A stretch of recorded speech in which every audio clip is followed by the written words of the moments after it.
Ginamit mo ni dating Pangulong Duterte ang batas. Ito po'y nauugnay sa RA 289 patungkol po sa pagpapalibing sa libingan ng mga bayani at sinusugan po ito ng Presidential Proclamation 208 ni dating Pangulong Marcos. At mayroon din pong regulation, ang AFP G-161-373 na kabilang ang Pangulo or Commander-in-Chief na entitled to interment at dalibingan ng mga bayani. Lahat naman po ito ay may basihan nung isinagawa ni dating Pangulong Duterte.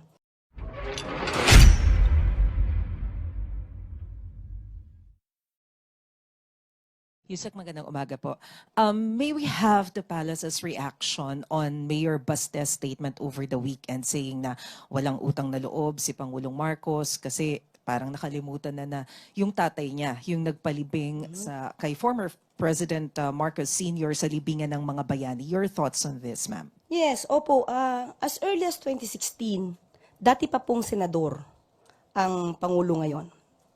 Nagpasalamat na po ang Pangulo, 2016 pa po, sa Supreme Court na nagbigay ng desisyon na dapat ilibing ang kanyang ama sa libingan ng mga bayani.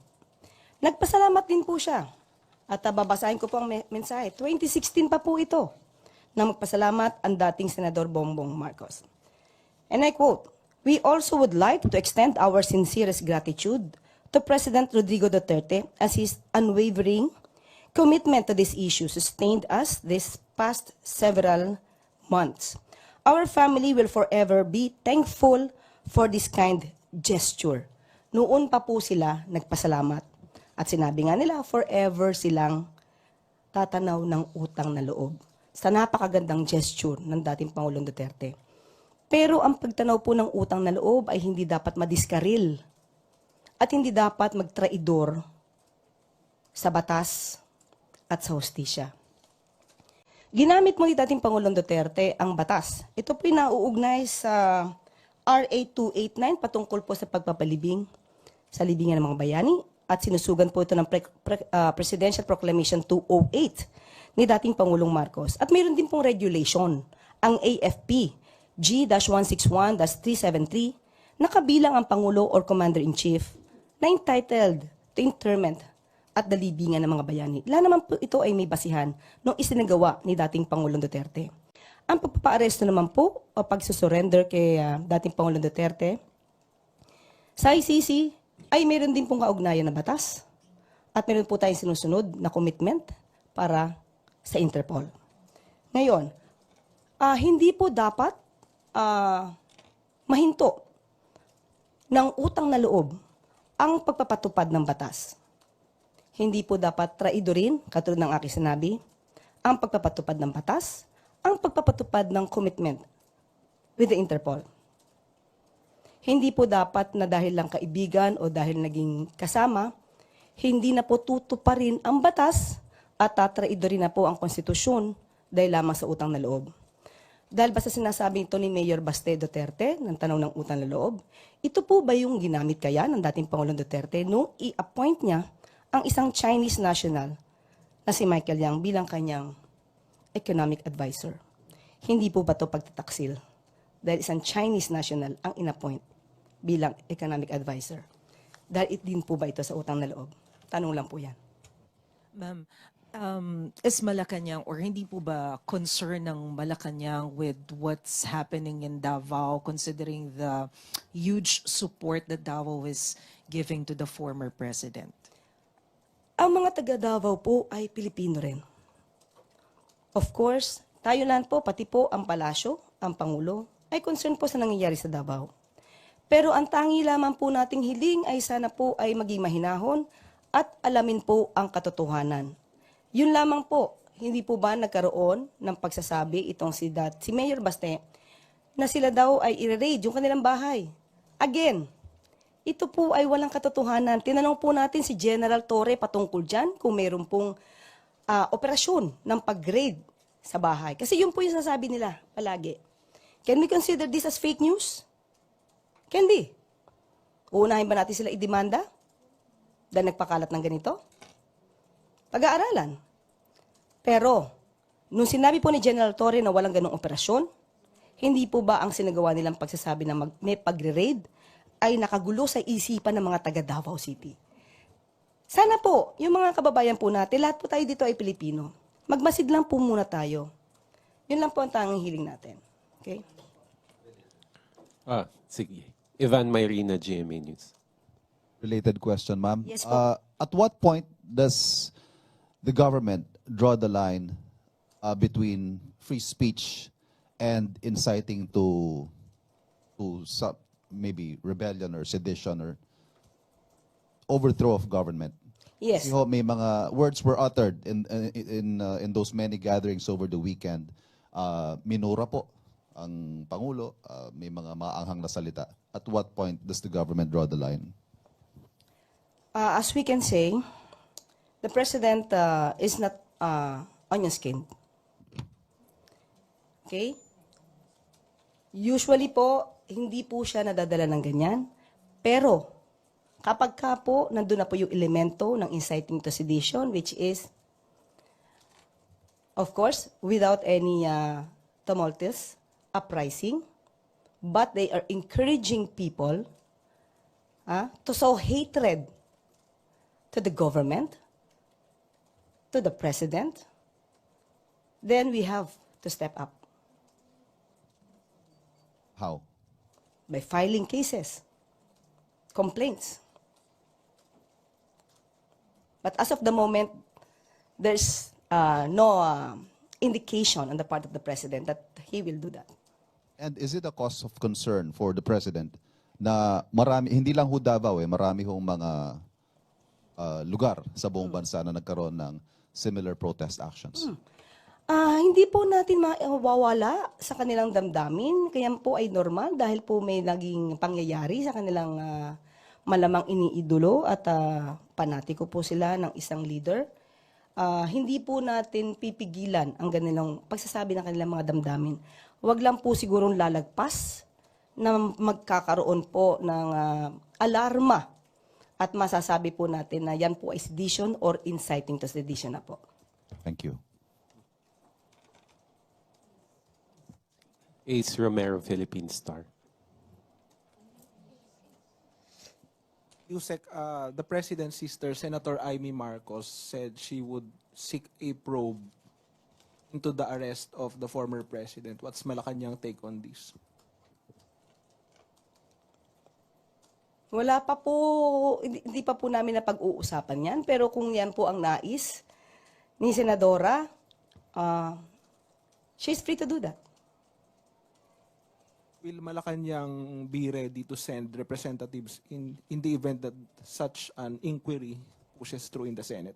If necessary. If it is for the, if the inquiry is in aid of legislation, we will respect the request of Senator Amy. So there will be no effort on the part of the administration to prevent resource persons from attending such a hearing? No, we will not do that. And are you confident you can answer all questions that will be given with regard to that arrest?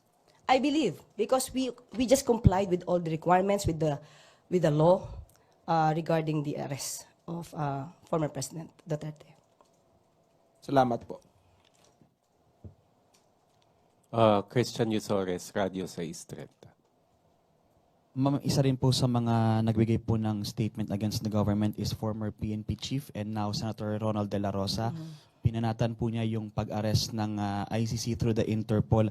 Let me quote him. Sabi po niya, hindi yan nanggagaling sa competent authority, hindi yan nanggagaling sa local natin, hindi yan nire-recognize natin dahil hindi tayo under sa kanila kaya dapat magkaisa tayo. Ano pong comment na ng pala? Hindi ba competent authority ang ICC sa paningin po ni Senator Bato?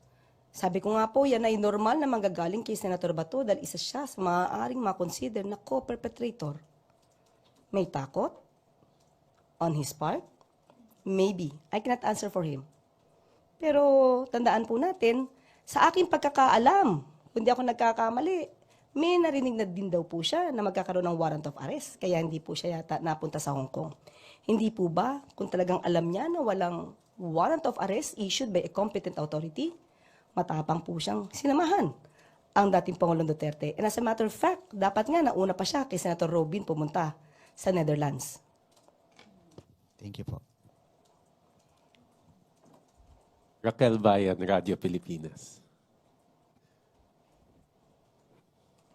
Good morning po, Yusek. Yusek, despite po nitong mga political noise sa bansa, may nakakausap po ba tayo ng mga investor, kung may mga idinudulog po ba sila sa bansa, or kung confident pa po ba sila sa ekonomiya ng Pilipinas? Sa aking palagay po, sa akin pong palagay, dahil magkakaroon po kami ng meeting mamaya with the BSP, hindi po naaalarma ang administrasyon patungkol po sa investors dahil ang mga foreign investors po mas gusto po nila na ang bansa at ang mga leader ay sumusunod sa batas. Hindi po nagkakanlong ng mga tao na involved po, lalong-lalo na sa crime against humanity, specifically murder. Hindi po inaayunan talaga yan ng mga foreign investors na magkanlong ka ng mga taong involved sa mga krimen. Yusek, balikan ko lang po yung 70 job fairs na nakalinya po kanina. Kung may figures na po ba kung ilang job opening or ilang job position po yung equivalent nun? Opo, mamaya po ibibigay namin kung meron na pong detalye po dito. Ibibigay po namin sa inyo. Maya-maya lamang po. Lay Pardilla, PTV. Good morning po, Yusek. Yusek, how does the government view Attorney Harry Roque's appearance po in Netherlands matapos niya pong magtago while facing an arrest order for skipping a House inquiry into Philippine offshore gaming operators? Actually, hindi po. I cannot speak in behalf of the Quadcom, in behalf of the House of Representatives because it's the arrest warrant ng House ang hindi napapatupad dahil sa pagtatago ni Atty. Harry Roque. Pero mas maganda po siguro na i-challenge po talaga natin siya na siya po yung umuwi. Kasi di ba bring home FP Duterte. So siguro mas magandang isigaw po rin ng mga tao, bring home Roque.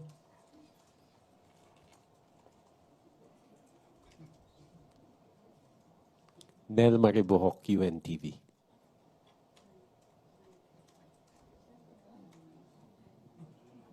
Other issue po. Tungkol po dun sa pagkadismaya ng MILF Central Committee po sa pagkakatalaga ng BARM Interim Chief. Dahil sinasabi nila na may paglabag daw po ito dun sa Bangsamoro Organic Law. Sinabi naman po nung mga tao na umaten po doon sa MILF Consultative Assembly na meron pong prerogative ang Pangulo na mag-appoint po ng interim chief minister. Sa ngayon po, bagong-bago po, ang hiling po natin sana po sa pamunuan po ng MILF, ay bigyan po muna natin ng chance. Kapag ka po hindi naging maayos ang magiging pamumuno po ng bagong na-appoint na ICM, maaari po nating pag-usapan muli ito para po sa ikagaganda po ng nasabi po nga Bangsamoro. Hindi po ba nababahala? MILF. Opo. Hindi po ba nababahala ang palasyo na maaaring makompromiso yung peace agreement dahil po dito? Hindi naman po, dahil sa maganda pong pag-uusap yan. Sabi nga po natin na since may prerogative po ang Pangulo na mag-appoint, bigyan lang po natin ng chance. Kapag ka po merong hindi naging magandang pangyayari, then that's the time na the President will make an immediate action. Thank you po. Eden Santos, Net 25. Yusek, yun pong pagkakaaresto ni dating Pangulong Duterte, tatlo po sa alyansa senatorial candidates ang medyo dismayado po. Hindi po ba ito makakaapekto sa target ng admin na 12-0 sa 2025 midterm elections po? Paano po bang naging dismayado? May sinabi po ba silang dismayado sila sa pagkakaaresto kay dating Pangulong Duterte? Meron po ba in particular?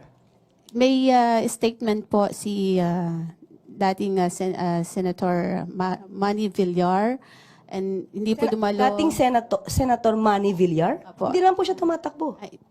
Hindi po. Yung kanilang partido ay ka-alyansa po ng admin.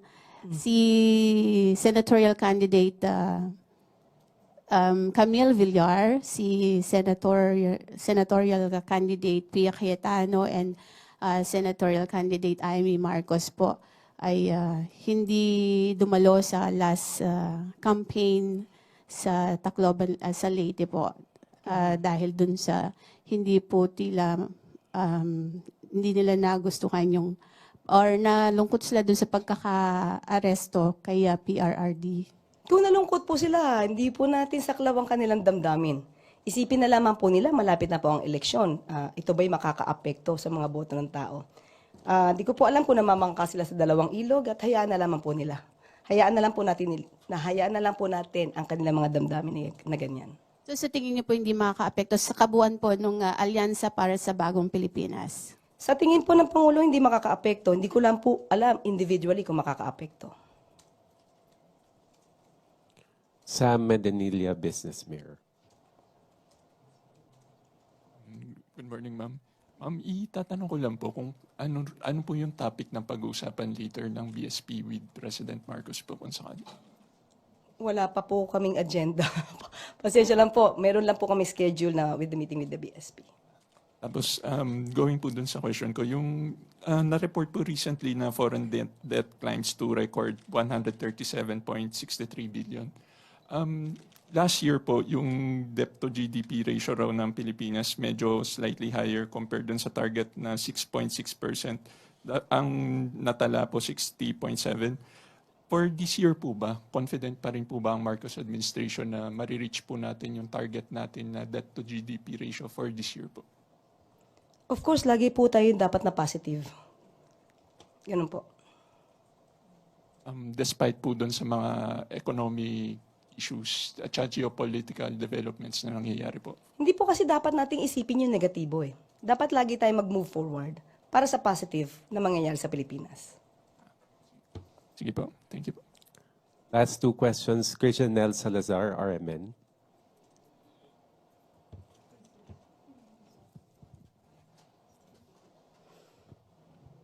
Good morning po, Yusek.